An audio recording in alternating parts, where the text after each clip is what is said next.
I don't have anything off the top today. So Matt, please. This is probably a pointless exercise, but I'll ask anyway. If there's anything new that you have to say about the Ukraine dam and what caused this. We still conclusively don't have anything additional to offer on what happened at this point, but that is a process that continues to be underway, and we will share more information when we can. I will note, though, that 16,000 residents face immediate flood risk as a result of the damage and destruction, with an estimated 20,000 people needing to relocate.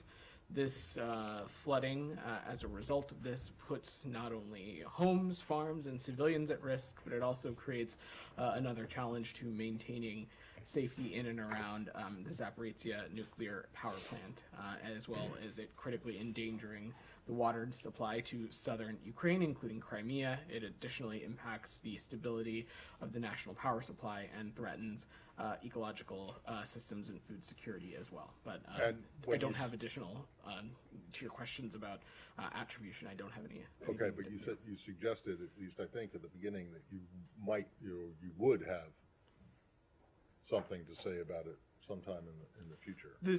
When we have more information to share, we certainly will. I don't want to assign a timeline on it. If and when, or is it a when?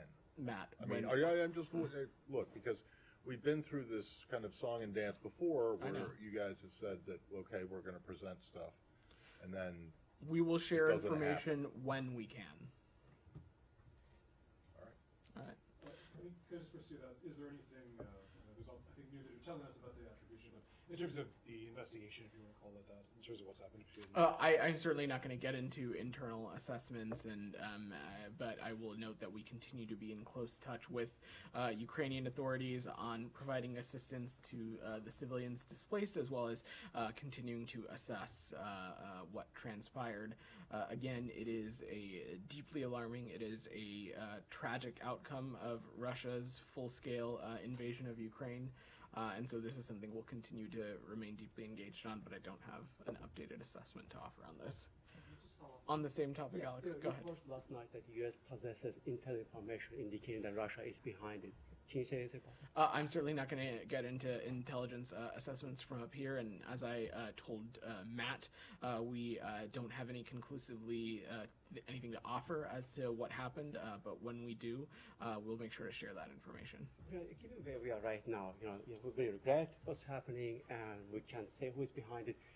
Is there a concern on your end that this sends out wrong signal to Russia to pursue with other plans like Zaporozhye and others, because they feel like they're green-lighted and the word will actually come late to it? Alex, at any kind of escalatory action that Russia has taken, and again, I want to be very careful that as it relates to this, we are continuing to determine what happened, and I don't have conclusively a steer to offer. But broadly, at every turn of this unjust and unlawful invasion into Ukraine, when Russia has taken reckless action, whether it be conducting violent activity so close to the nuclear power plant, which is something that we were talking about last year, their continued airstrikes on Kyiv that has targeted civilian infrastructure, energy infrastructure. We have called Russia out for this dangerous behavior.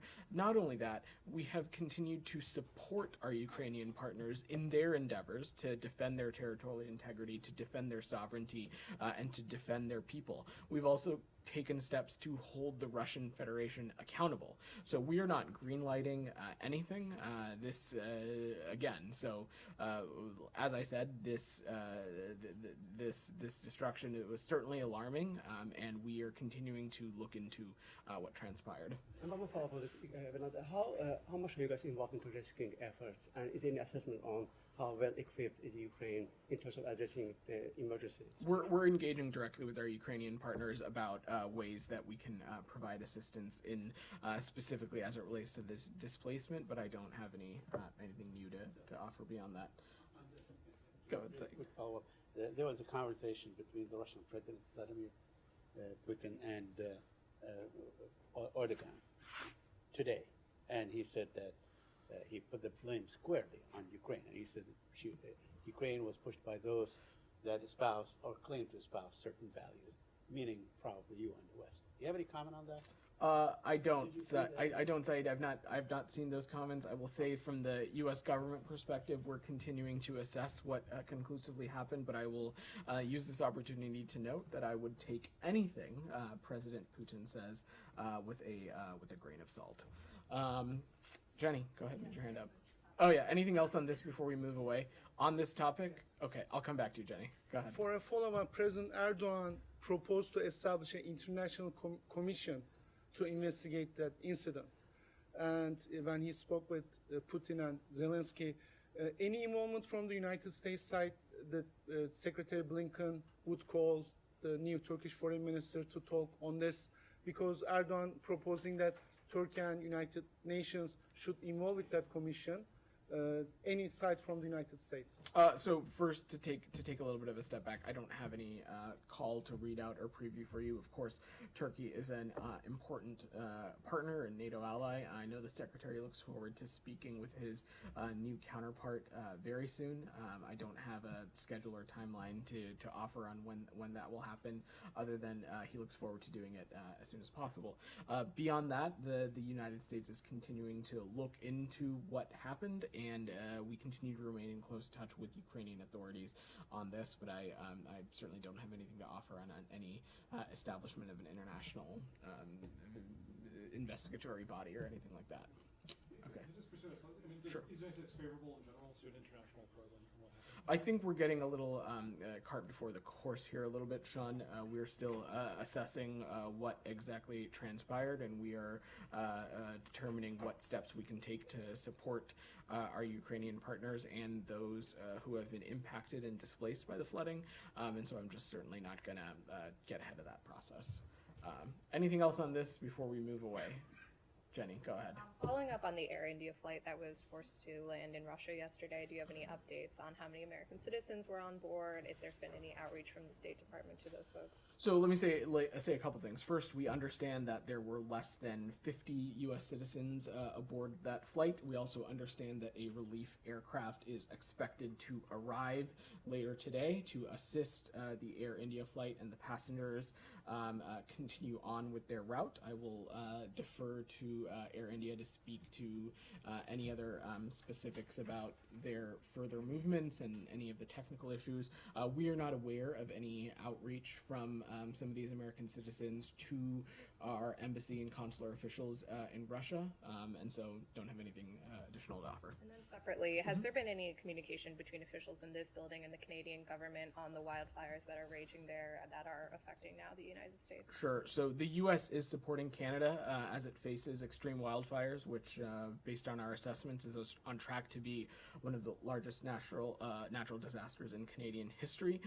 Specifically, Jenny, and I will let some of these agencies speak more specifically to the work that they're doing, but the U.S. Forest Service within the Department of Agriculture and the Department of Interior have provided 648 personnel as of June 7th to support Canada's efforts to battle the ongoing wildfires. Additionally, several U.S. states and local municipalities are also providing support directly to Canadian provinces via agreements known as the Northwest and Northeast Compacts.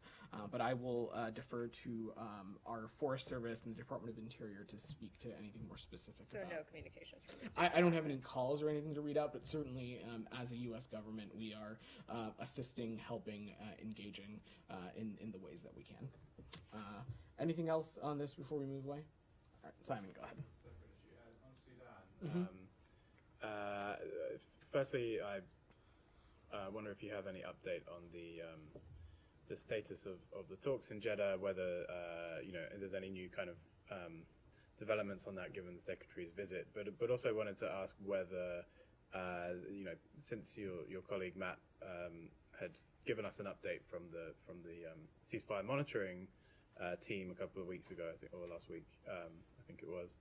Are you able to give us any sort of update on what the monitors are seeing in terms of potential,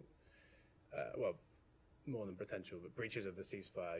Especially given some reports of battles around an industrial complex in Khartoum, close to fuel and gas depots. Are you able to sort of say what the that monitoring mechanism is seeing at the moment?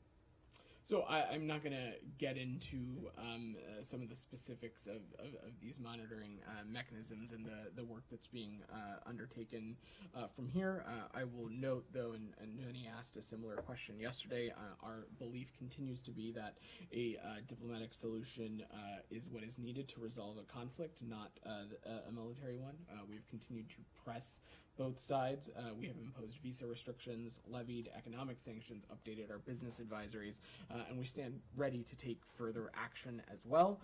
It's also our viewpoint that once parties take steps to demonstrate their commitment to the Jeddah Declaration of Principles, we, along with our partners in the Kingdom of Saudi Arabia, are prepared to resume facilitation of these talks. We continue to remain engaged deeply on this and continue to remain engaged deeply, specifically with the SAF and RSF.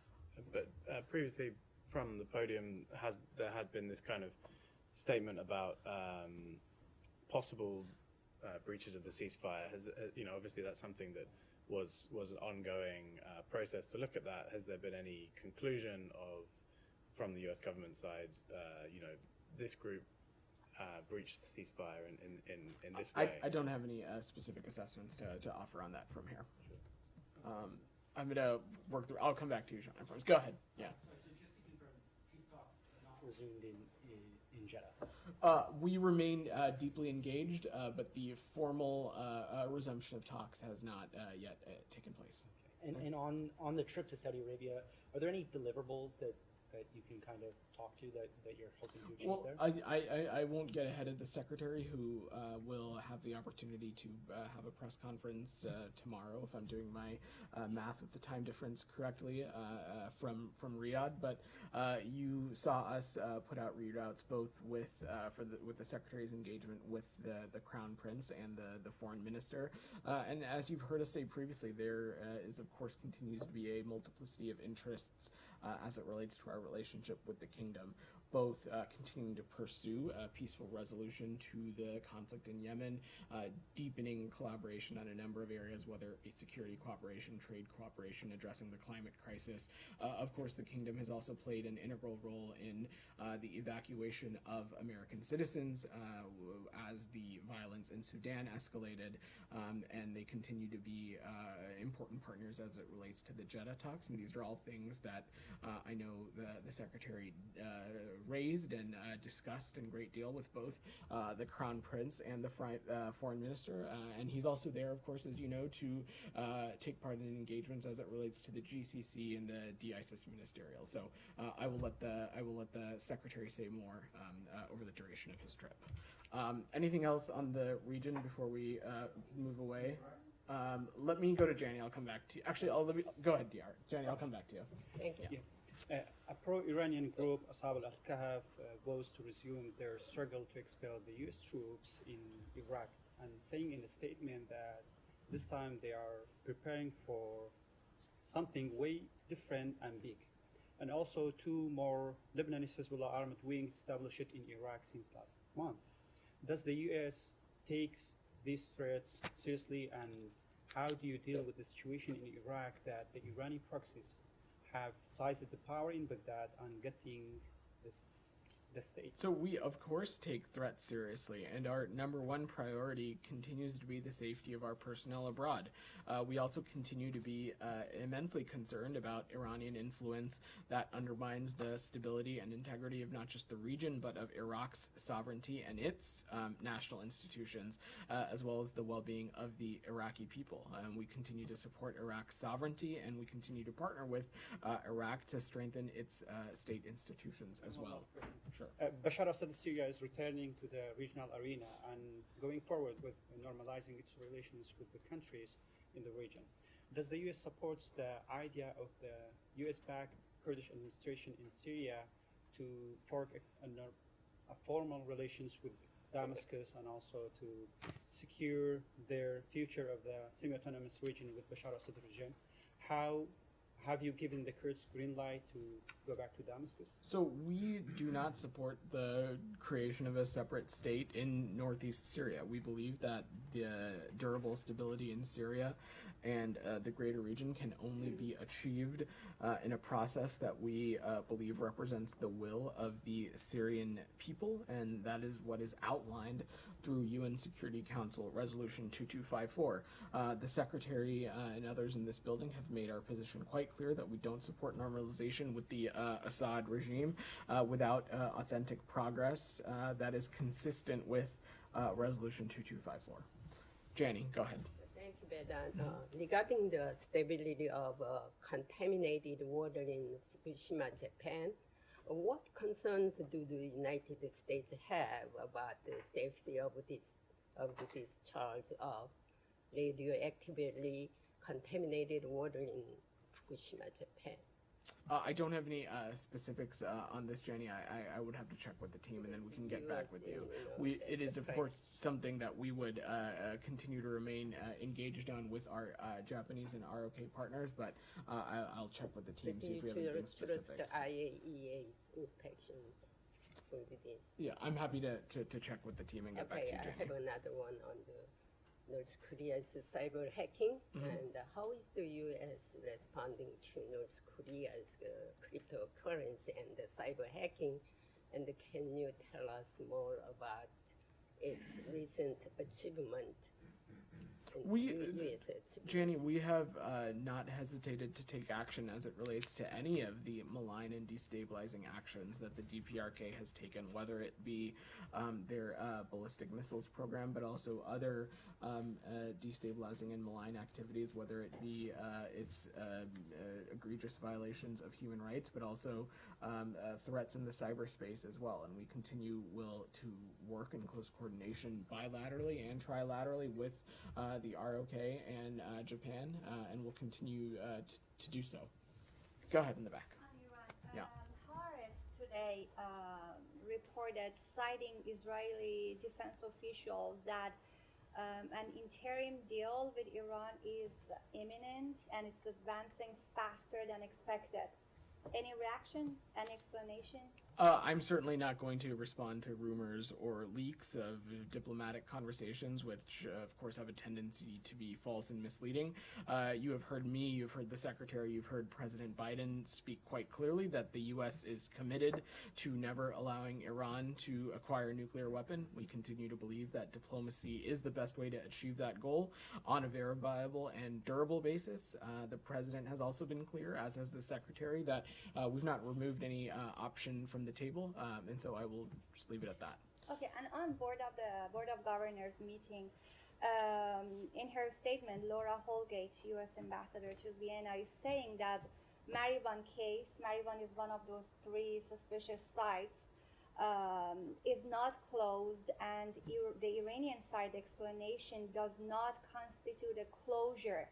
What does this mean? And bottom line, what is your assessment of the latest IAEA report?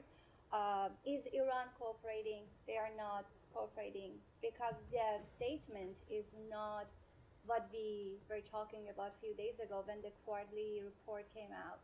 So to take a step back, Director General Grossi's latest report made clear that Iran continues to expand its nuclear activities in a way that have no credible civilian purpose. We believe the IAEA has undertaken extensive efforts to engage Iran on many of these longstanding questions related to safeguards, related to obligations, and we're glad to see that the IAEA and Iran were able to come to an agreement to increase the frequency and intensity of inspections at Iran's enrichment facilities. Still, cooperation from the Iranian regime remains significantly lacking, and it certainly falls short of the expectations that were outlined by the board in November. And so we continue to urge Iran to fully cooperate with the agency and the implementation of its commitment under the March joint statement with the IAEA. Said. Thank you. Moving on to the Palestinian-Israeli issue, I want to ask you about the visa waiver. Okay. And where we are in this process, what progress has been made. It's been said that we're looking at the date of July 1st for a trial period to begin for a short period, 4 weeks and so on.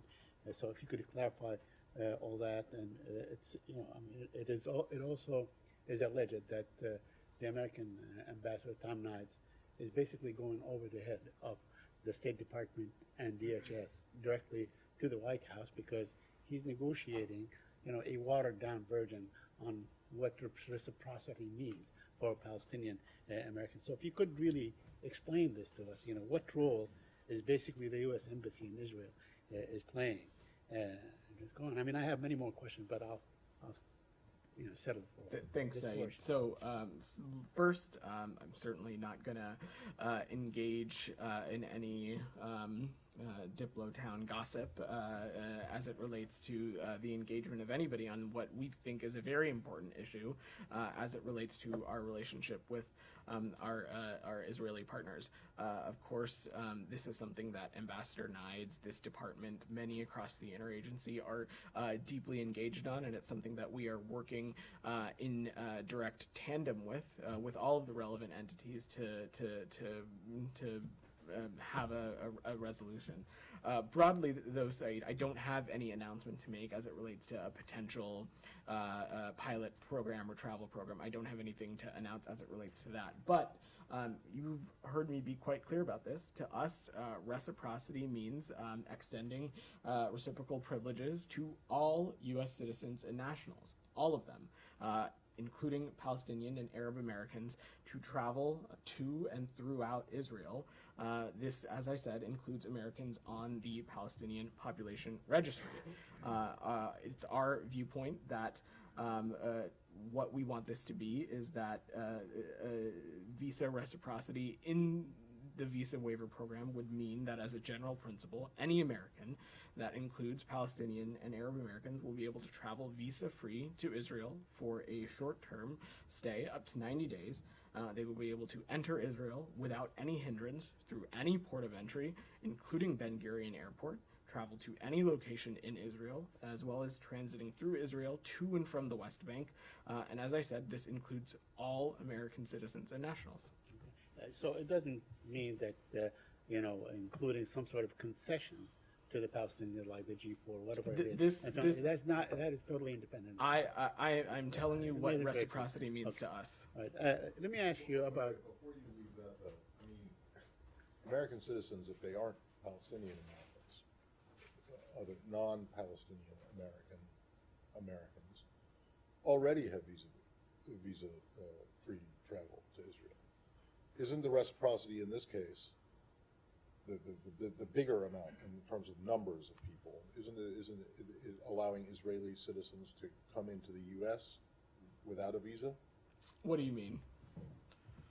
Well, I understand what you're saying about reciprocity and the importance of it, and the importance that Israel treats Palestinian Americans the same as, and Arab Americans more broadly, the same way that it treats other Americans. But what the Israelis want is for their citizens to come in, to be able to come to the United States without a visa. That's the issue here. And I just want to make sure you're saying that you're prepared to do that as long as they extend reciprocity. The Israelis extend the same courtesy to Palestinian and Arab Americans going to Israel or going to Israel to transit into the West Bank. Matt, I certainly am not going to make a visa policy here or negotiate from I'm up just here. asking to clarify but what you just said, which I think that's what I understood you to say, but I want to make sure. I am just sharing what we view reciprocity as it relates to the American citizen equity of this. I'm happy to check further. The give here, if there is to be a deal, if there is to be a give from the U.S., is allowing all Israeli citizens to come to the United States without a visa, right? I'm just not going to get into the negotiations from here. I've been clear about what reciprocity means to us, and I will have no doubt that we will have something more formal to announce somewhere down the line as it relates to this that I know you and Saeed will both ask about whenever that day comes. Anything else, Saeed, before I move away? I want to ask you just a follow-up. And then I'll come to you, Sean. On the Roger Water issue that was discussed in this room a couple of days ago, and the AP article that our esteemed colleague wrote, Matt, yesterday. And your response to him that Whitewater had a long track record of using anti-Semitic tropes and so on. And then you went on to say, Special Envoy Lipstadt's quote, tweet speaks for itself, that the concert in question, which took place in Berlin, contained imagery that is deeply offensive to the Jewish people and so on. And my question to you is, where is the evidence of his past things and so on, the anti-Semitic tropes and so on? And this seems to be an issue that every time there is a high-profile personality comes out critical of Israel and in support of the Palestinians, he's labeled as anti-Semitic. We've seen it even with someone like Ken Roth, who headed the Human Rights Watch, and many others. There are so many others. So could there be like a definition or something where you can be critical of Israel and supportive of the Palestinian cause without crossing that line? Saeed, I'm just not going to categorize this in the way that you asked. I don't have a specific litany of lists to share with you. As we said, the special envoy's quote tweet certainly speaks for itself, but I would take issue with the other part of your question. When any officials have said hurtful, problematic, dangerous things as it relates to any community, when we've been asked about it, we have spoken out clearly. It's something you've seen me do, it's something you've seen Matt do, it's something you've seen Ned do when he was in this job up here as well. So I certainly take issue with the characterization that we are only doing this in one circumstance, because that is not true. I mean, I'm not saying, I'm saying that, a lot of criticism of Israel seems to fall automatically, swept into this big and basket. In the same context of this issue, Saeed, when we have seen officials say dangerous, problematic, insightful things, not insightful, but comments that could incite tensions as it relates to the Palestinian community or the Palestinian Authority, you have seen us call those out as strongly as well. Sean, you had your hand up. Sure. Different topic. Senegal. Okay. There was a readout that came out just a little bit ago, I think in Matt's name, on the Secretary calling President Sall. The statement itself was relatively succinct, talking about democratic values and expressing condolences over the recent violence. I was wondering if there's more to say. These protests were triggered by the conviction of the opposition leader, Mr. Sonko. I was wondering if there was a message from the Secretary or more broadly from the department about that, whether, I mean, his supporters obviously were angry about it. I guess the charge itself was about sexual assault, so quite serious things at hand. But does the department have anything to say about that? Did the secretary convey any sort of message about that?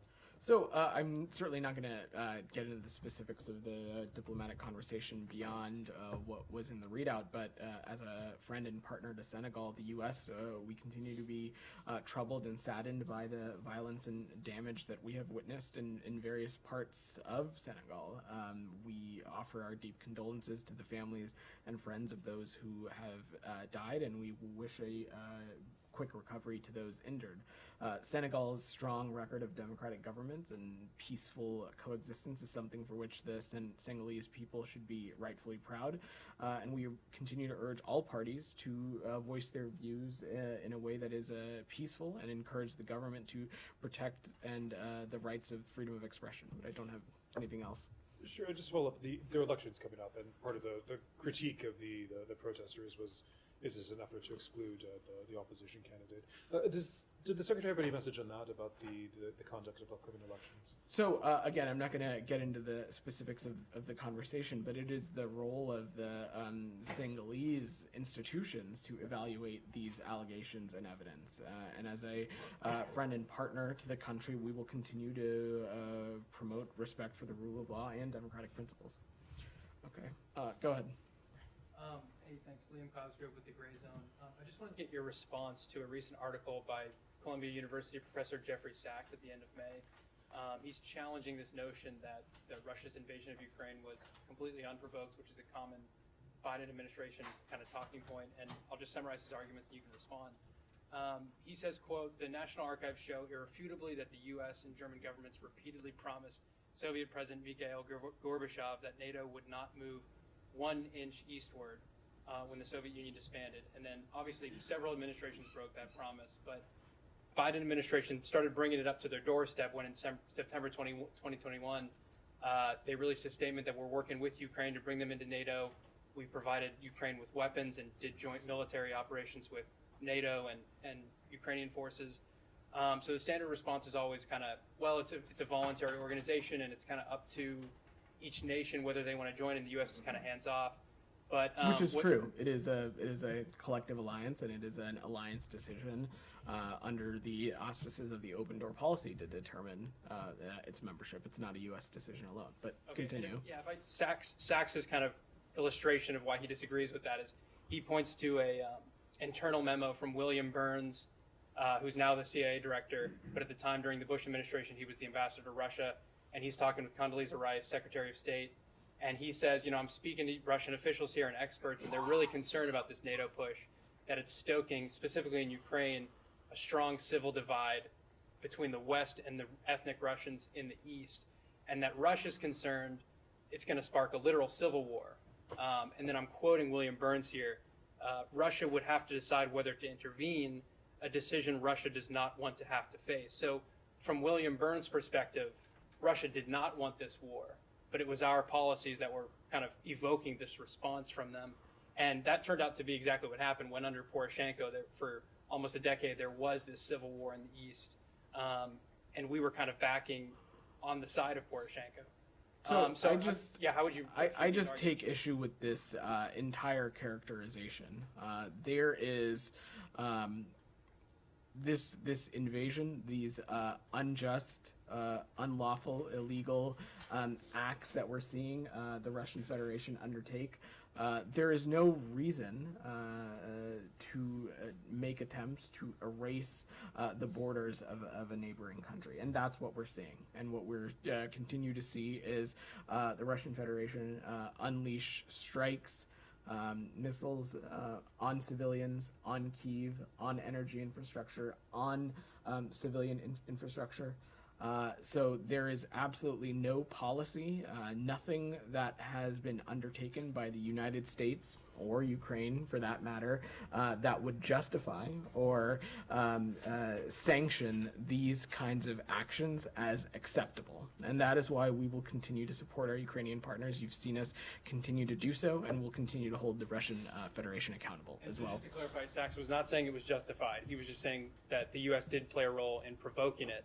I would take issue with that as well. The U.S. did nothing, and neither did Ukraine, to provoke or encourage or incite these kinds of actions. Well, and I know this is a hypothetical, but if you think of if the hand were on the other foot or the glove were on the other hand, and Mexico was trying to enter, an alliance that historically has a precedence for establishing Russian military bases on it. If Mexico was going to get a Russian military base installed on it, our reaction to that would probably be like, no way in hell is that going to fly. So I know it's a hypothetical, but it's a pretty simple one that I think most people can grasp. It certainly is a hypothetical, and I feel fairly on confident ground to say that any potential U.S. action in this hypothetical scenario certainly wouldn't involve the infringement on another country's sovereignty and territorial integrity and attempts to erase its borders off the map. So certainly not intervene in that case. Certainly appreciate this international relationships 101 that we have going on, but I'm going to work the room a little bit. Because it isn't a hypothetical. It actually happened once, right, with Cuba, and you did take action and you did intervene. So let's not say that this is completely made up and out of the blue. I mean, yes, Mexico is a hypothetical, but it's historical fact what happened during the Cuban Missile Crisis.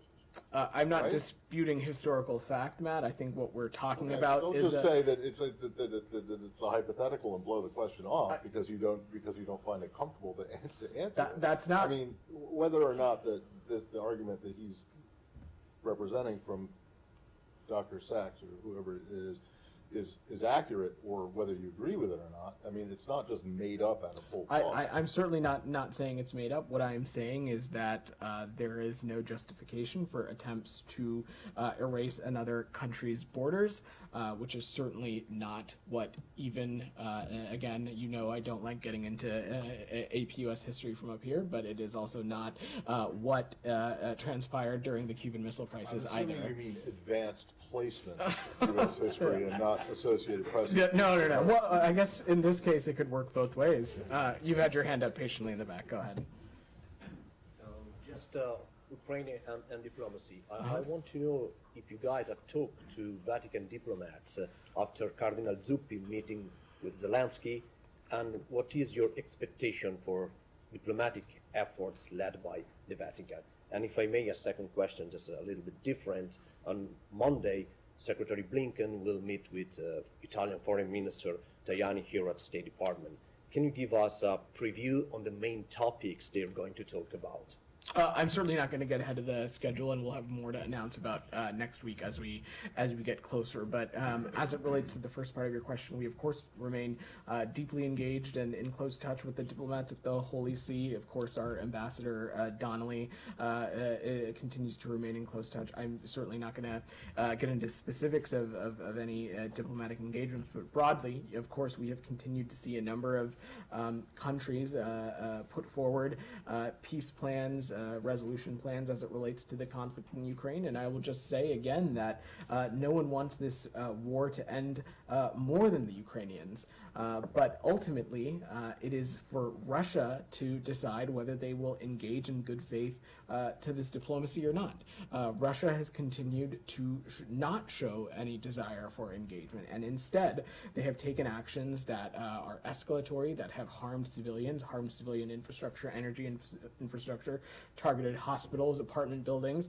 And so till Russia is willing to engage in good faith, we will continue to support our Ukrainian partners through security assistance, through humanitarian assistance, through holding the Russian Federation accountable through sanctions and export controls. And I will note, you heard the Secretary talk a great deal about this last week in Helsinki, about the various peace proposals, the well-intentioned peace proposals, I might add, coming from various corners of the world. But until the Russian Federation decides to engage in good faith when it comes to diplomacy, and to this point they continue to have not, we will continue to support our Ukrainian partners. Go ahead, Alex. Thank you.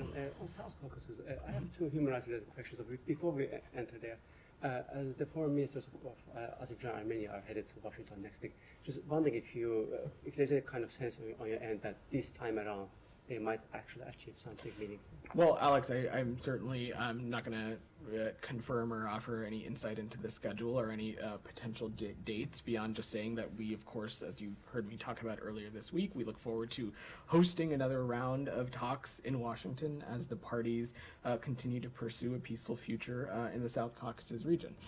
You've heard the Secretary and others speak to this. We continue to believe that direct dialogue is key towards reaching a durable and dignified peace. Thanks so much. On human rights, I want to draw attention to the case of a U.S.-educated leading activist from Azerbaijan, Bakhtiar Hajiev. You addressed his case previously, and not only has the government refused to release him, reports suggest that they are in the midst of preparing, putting together another additional charges against him. They raided, his house yesterday. They found some evidence, quote unquote, his picture with former Secretary of State Hillary Clinton.